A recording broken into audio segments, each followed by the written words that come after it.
হরে কৃষ্ণ বন্ধুগণ, আমি বিজন মণ্ডল ধর্মবাণী চ্যানেলের মাধ্যমে আজ তোমাদের ঘরে শোনাতে চাই নলকবির এবং মণিগ্রীব উদ্ধার পর্ব 6। সংক্ষেপে বলা যায় যে কৃপাপরায়ণ দরিদ্র লোকেরাই অপরের সুখ দুঃখে সহানুভূতি সম্পূর্ণ হতে পারে। দরিদ্রগ্রস্ত মানুষরাই সাধারণত অহংকারে মদমত্ত হন না এবং তারা সব রকমের আসক্তি থেকে মুক্তি হতে পারেন। ভগবানের কৃপায় যা লাভ হয় তা নিয়েই তারা সন্তুষ্ট থাকতে পারেন। দরিদ্রগ্রস্ত অবস্থায় থাকা একরকম তপস্যা, তাই বৈদিক সমাজে ব্রাহ্মণরা দরিদ্রগ্রস্ত জীবন বরণ করে নিতেন, যাতে জড় ঐশ্বর্যের অহংকারে তারা মত্ত না হন।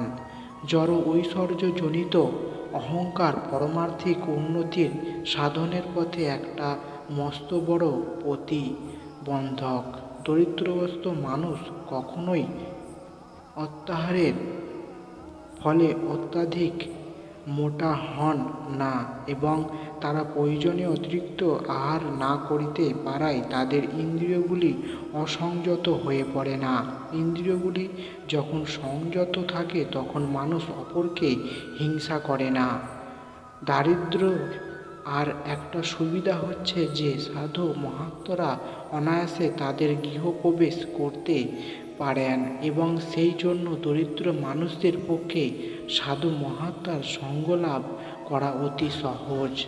অত্যন্ত ঐশ্বর্যশালী মানুষরা কাউকেই তাদের বাড়িতে ঢুকতে দেন না, তাই সাধুরা তাদের বাড়িতে ঢুকতে পারেন না।